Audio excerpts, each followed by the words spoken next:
Hello, it's Lromanosky from Calgary, Canada, and here we are with the 1970 Lancia Fulvia Sport 1.3S Zagato. The owner Graham is in the car. We're going to do a cold start video. This is the third video in a series and last one in the series for the Bring a Trailer previews, and that auction is live now and is concluding on March 1st. So this car has sat in the lug nuts facility with some of my other cars for 3 weeks, and it has not been started. So we're going to see what comes out of the tailpipe and how easy it is to start this car. So go ahead, Graham.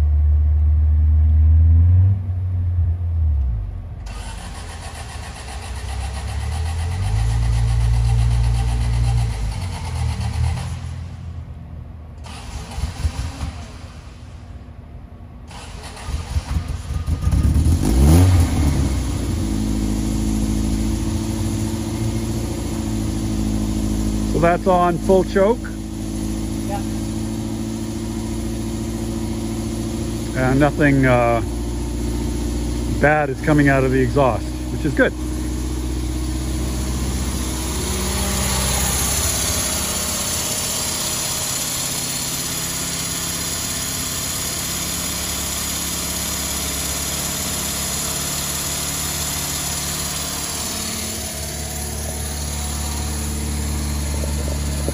And how long do you let it sit there at 2,000 RPM? I'll usually let it sit there just for a minute or so, then I'll just go. And as soon as we're underway, I typically turn the choke off and it just... Okay. And then what's the oil pressure reading right now? It's at 60. And then where does it settle at when the engine's hot? Just over 30. Over 30? It moves around a bit with the revs. But, Right. Okay. And you can see that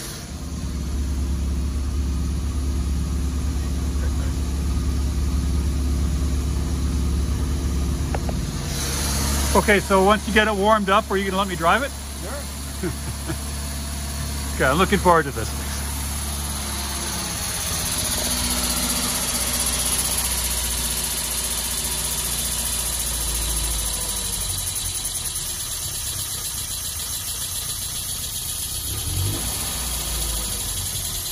What does it usually idle at? 1100?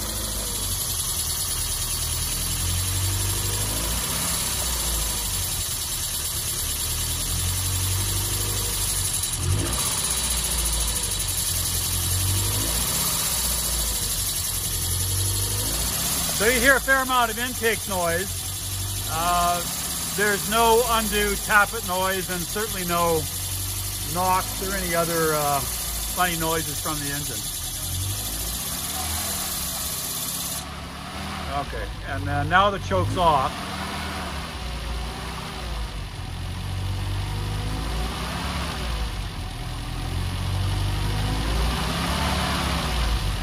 And it's settling down nicely.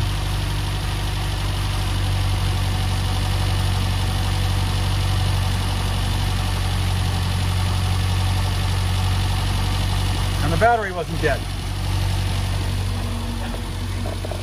My Jaguar should all be so fortunate. Okay, so it runs nicely with no smoke, no oil smoke. It's not unduly rich, and it's running sweetly. So we'll now take this vehicle for a drive and see what it's like on the road.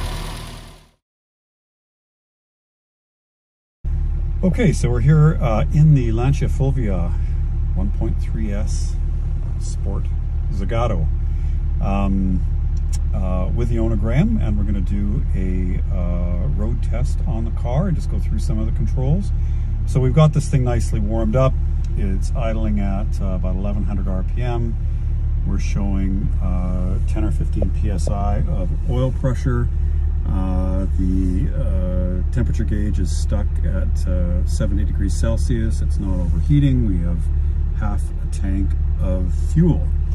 The handbrake works, and we have the light on the dash showing that. Now, one of the conventions that I can credit the British for, who've adopted it before the Italians, is like labeling things. You know, it took the Italians a while to do that. So what have we got here? We've got headlights? Or? That's the headlights. Headlights. Yeah. That is a spare switch in case you want to put in fogs or whatever. That is the blower mower, I'm going to say. Okay. Indeed it is. And that's the wipers. Okay, so they're reasonably energetic for something that's so old. And this one? That is the windshield washer pump. In the true sense of the word, you have to pump it. It's a pump, okay. And water will theoretically emit from the washer nozzles there. And okay, we have a clock. Does it tell the time correct time more than twice a day? It does not. It occasionally does. It worked when the car got here, but I don't think the constant storage has been that kind to it. Yeah, is it mechanical or is it electric? It's electric. It's electric. Okay, and then this is the piece de la resistance. So yes, that's the switch that controls the rear hatch motor. Okay, and we can hear it closing away, but we are going to go the other way and open it for some ventilation. Isn't that? Name another car that does that. We have the ashtray, the lighter, and this must be the hot and cold air. Those are the controls, yeah, for the heater. And down here, is that the choke? No, that's one of the levers that controls the direction of the airflow. Oh, where's the choke? The choke is this thing right here. There. Okay. Yeah. And then we've got a little button over here. What does it do? In another lifetime, when this had a radio, I think that controlled the antenna. But okay. It's not doing anything. It's not doing anything at this point. Okay. And where's the hood release? Oh, where's the hood release on this car? It's way back and up on the far left. Oh, okay. So I can feel that here. Okay. Now we put 3-point belts in the car, and I guess there's different. You're saying they're fixed, so you've got to adjust the length of them. The Volvo that I had the same thing. Yeah, the coupe has mounting points that make it easy to put in an inertia reel, but the mounting point for the seat belts here just doesn't really lend itself to having that mechanism there, so I just ordered fixed belts. Okay. Okay, so let's give this a try. Reverse is to the right. And down. And down. There's no crunching. Handbrake off. And just a few words inside the car. There's lots of room for two guys, isn't there? Oh yeah. It's quite spacious. I'm 6 feet and a little bit with a hat. And I've got lots of room. And we've got the Matador mirror that's on the front fender. And we have the rear view mirror in the center. And we've got some air vents there. Okay, so let's go. My first, actually, I don't think I've ever driven a Lancia before of any kind. This was, as I understand it, the first front-wheel drive monocoque car. I think I read that somewhere. And I mean, I guess a Fiat 128 would be another car that would be in that similar layout. Apologies for making a mess of this car, though. The roads are really soupy right now. The weather has not been kind to a driving video in Calgary. So we're going to have to go through all this here. I'll try to run over as few rocks as I can. And this would be, I'm trying to think of another longitudinal mounted front wheel drive car. I suppose a Panhard from the 50s would be a horizontally opposed twin. But I suppose that's not longitudinal, isn't it? So it's an interesting layout, a unique layout. A narrow angle V4, longitudinally mounted, ahead of the front axle. We have synchro in all 4 gears? That's right. Okay, I'm not going to press first too much, but first or third? That seems like third. I feel like third to me. All right. So that's second. It's reasonably tractable. The engine's roarty as expected, and controls are lightweight. There's no bulkiness or hesitation going into the gears. The brake pedal's firm. And And I think we know from the comments and from Graham's use on the car that it's a good driver. So I think everybody's expecting that. The car's had all the mechanical servicing that's been required. The engine was fully rebuilt, nicely rebuilt in Italy. And it's actually, for a small engine, it's surprisingly tractable, isn't it? So yeah. Even 2,500 RPM gets you good response. Gearbox is nice. The synchros are nice. There's no bulking at all, or no scratching with the synchro rings. Yeah, if you look at the shift lever, you can see why it's called Lever Lunga in Italian. It's a very long. It's very long. Shift lever. Like a truck. Lancia made trucks, didn't they? They did. They found them used for their extra shifters. Okay, so 90 kilometers an hour, and there's no, not the best road. There's no scuttle shake. There's no creaks or rattles. No play in the steering. I noticed you bought a bunch of spares, ball joints and stuff. That wasn't because the car needed ball joints. You just thought it expedient to throw it in the car when it was coming over here? Yeah, I just thought at some point it will, and if it's coming over, it might as well come with a full trunk. So it'll be a while before you need those, but they're still here. And do you bother to double clutch for this, or just? Coming down into second, I often do, but other than that, I do not at all.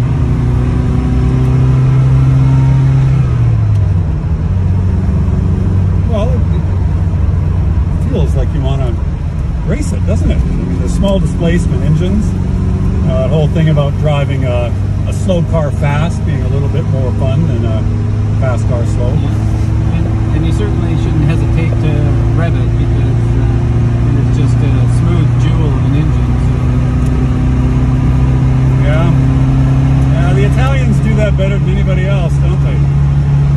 It's funny, once you get into the larger displacement Italian engines, it's not really the case. I had a 328 Ferrari once, and it was actually surprisingly coarse, flat plane crank, and it didn't have that musical quality at all. And my car during university was a Fiat Spider 2000, and it had a lovely gearbox and a lovely engine that was perfectly smooth. But the larger displacement Italian cars didn't have that. This certainly does. And it just feels like a real pleasure. The pedals are set up really nicely for heel to toe work. And of course, I've never driven a Lancia of any kind before, but it's very easy just to get in and drive it. I mean, if you do that with a 70s 911, it'll take you a long time before you figure out how to work the pedals in that car. And this one, after 5 minutes, I already feel totally at home in the car. And you say you've driven this thing for like 4,000 kilometers at a stretch, and it performed flawlessly. No hiccups at all. That's amazing.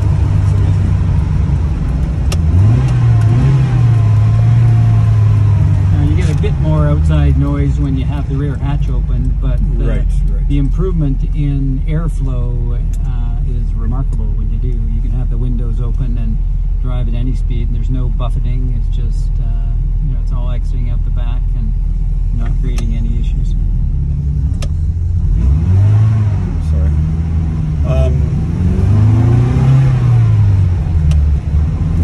And it doesn't get fussy, it doesn't get hot, there's no fuel vaporization problems, any running issues at all in any conditions?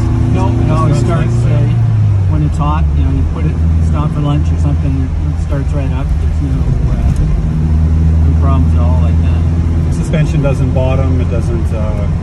no, it's very supple. I mean, with an 80 series tire, you have a lot of sidewall to take care of compliance, so it's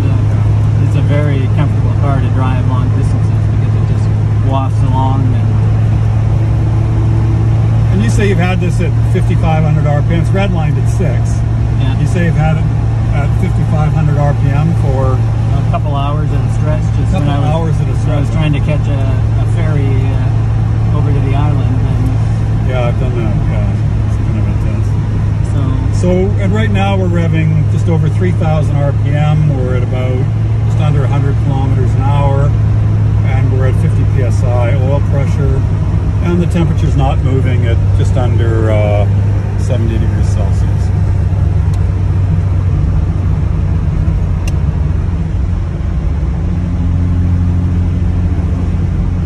In terms of other unique features, I don't know how it came to be, but when you press the center button there, that flashes the high beams of the people who don't have the 1.3S.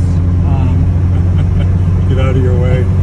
There was something funny on one of, I think, Jay Leno's garage, or no, it was Top Gear, and some guy did a modded Integrale and had the same thing with his with the horn, and Clarkson was making fun of him. It was quite amusing. But what I find is when you read all the magazine articles and the YouTube videos and so on, the real hardcore enthusiasts, Harry Metcalf, Jay Leno, Jeremy Clarkson, they really gravitate toward the Lancia brand,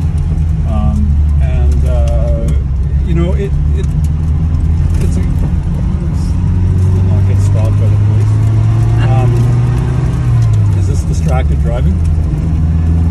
Not if I'm holding it.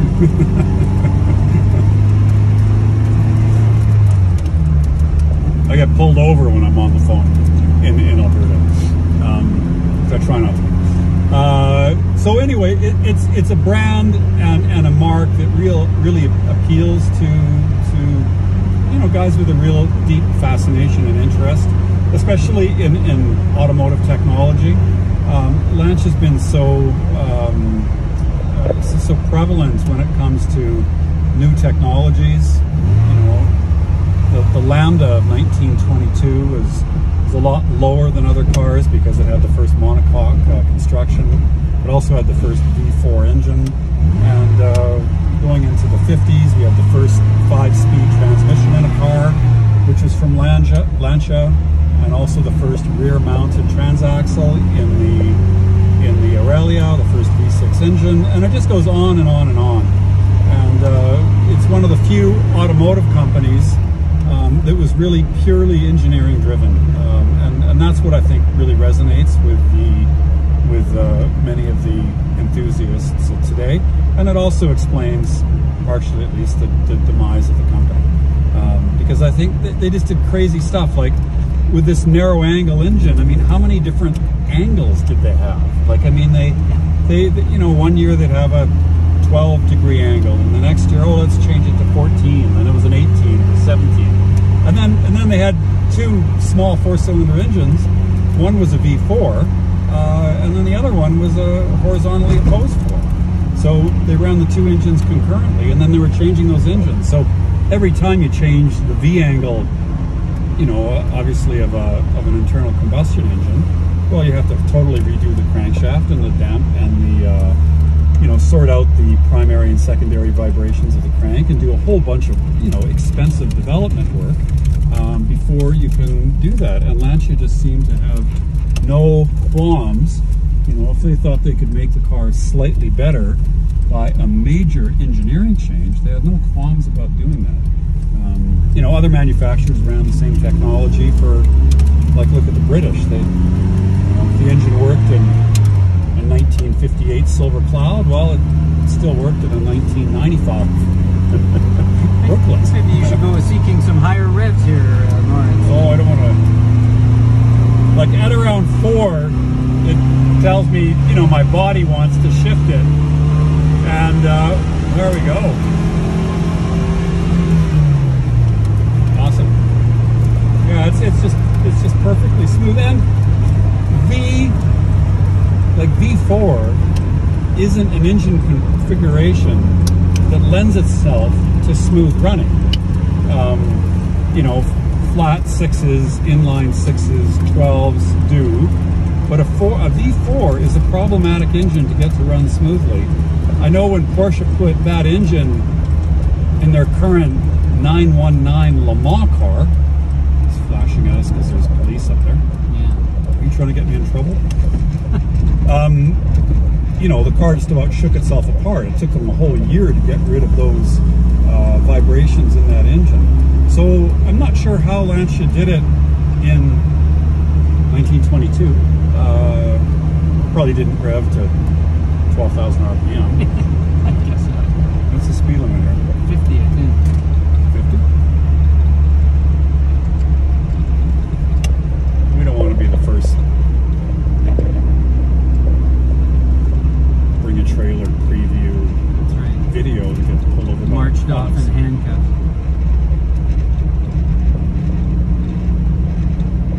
Only 50 kilometers this way. He's picked the right place, hasn't he? It's tractable too, huh? I would have thought the engine would be peaky. Like I remember some of the first cars that I had were Fiat 128s. That was the first transverse mounted small economy car, the basis for the X19. I remember that engine is absolutely not doing anything until 4,000 RPM. This engine isn't like that. It's a lot torqueier. And it's what, about 90 horsepower?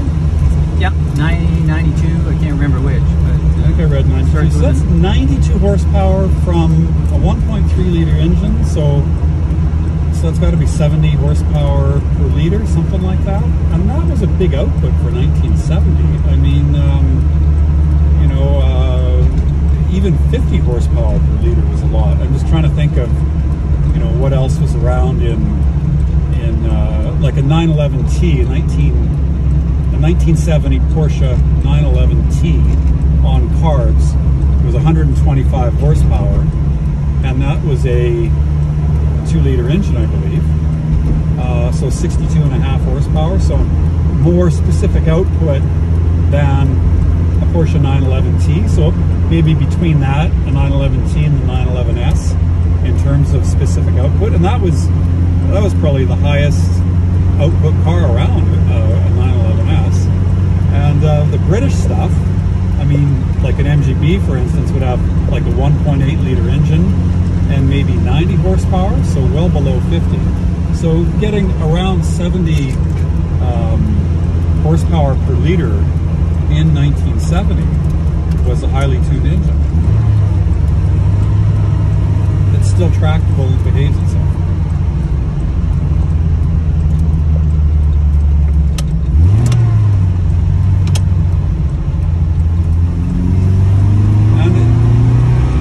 Making me feel like a better driver than I am. A Land Rover, I have vintage Land Rovers, and they make you feel like a far worse driver than you really are. Those vehicles are about as uncooperative as they get. But this one just really seems to work with you.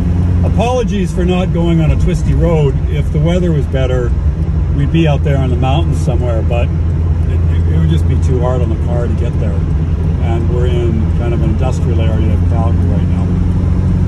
That said, you get a good taste of the car's cruising ability and refinement. Now the wheel feels nice. Now this probably, you know, is ideal for the famed Italian driving position, which is your hands on the lower third of the wheel. And we've read a lot about Lancia seats being extremely comfortable, and these certainly are. So, this is a car. Well, you've done it. Yeah. Driven, like what? How many kilometers have you driven in a day on this? I drove straight from Calgary out to Soyuz, so that's probably 800K or so. 800 so 500 miles. In one go? Yeah, one straight. And what's the rate? What's the range of it? It's got a pretty small tank. It only holds 37 liters, so it gets decent mileage, but there's just not that much gas in it. So you can get 400 kilometers out of it. Okay, still not. Yeah. Wind up stop. I mean, I wind up wanting to stop every 2-3 hours anyway. So, does it get a lot of attention when you pull up at the humps? It does. No one has any idea what it is. Nobody's and because of the strange script, you can't even read it. They still don't know what it is after they look at it. So we have a lot of conversations at the gas station. And you open the hood for people and just sort of look at it and kind of try to figure out what's going on. Yeah, you know, if you have someone who actually knows what a Lancia is, then they're dying to see under the hood. Yeah. You know, the rest of them kind of, oh, so it's British then. But it does generate a lot of conversation. And how does it, when you were driving with the Fulvia, the Fulvia Coupe, so the coupe version of this car, did you detect any real differences in the way the cars drove or handled, or? Well, Thor's car, Professor Gearhead, I think, is a 1600, so okay. It was significantly quicker in terms of acceleration and had much wider tires. So if he wanted to, he would go off in the distance, but you know, in the same token, it was a lot harder ride, and so, you know, I think this would be a more comfortable way to cover distance. You know, I think they have the same final drive, so everyone's turning in the same RPMs, but I would guess his is a little stiffer and certainly has a lot more tire on it, so it's probably louder as well. It's really an ideal event car, isn't it? Oh, it is, yeah. Comfortable drive. I mean, I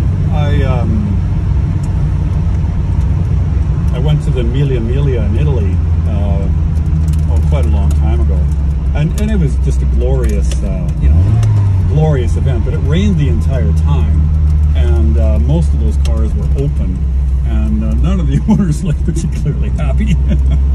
They were cold, but there were Lancia Aurelias in that, and that, you know, I think that they would have, even the guy in his, you know, multi-million-dollar Ferrari open, you know, Testarossa or something, would have looked at the guy in the Aurelia with a certain amount of envy. Well, the hardest core guy I ever saw in the spring thaw, you know, we had one particular event where it was just awful, like lashing rain and snow, and there's two guys in a mini moke with no roof, no side curtains, no nothing, and they just had survival suits on and just toughed it out. It was an impressive display. I had a load of 7 Lancias. Not gonna get away from a lot of the elements of that either. But this is comfy. Does the heater work? It does, yeah. I just had the, when I was driving it back from Victoria to Calgary after leaving it for a few months out on the island, the heater core started to leak. So I had it pulled and rebuilt by Calgary Radiator. So it's... right, I've used them too. Yeah, a radiator or a heater core is not the easiest thing to get to in most cars. I suppose this car is probably easier than most. But I spoke to the fellow who did it for me and asked him how it went after he told me he had it removed, and he sent me a phrase in Italian that I had to look up. It wasn't a complimentary one. Yeah, I mean, it's like they start building the car with a heater core, and then they just keep adding pieces until the car is finished. I've had to do that before. I remember when I worked at Mercedes, one of the big W140S classes had that problem, and I had to tell the customer it was a 50-hour job. How about a new car instead? Yeah, maybe I even sold them a new one. So, okay, so I think that we're just pulling up to the back of lug nuts here. We'll put the car away.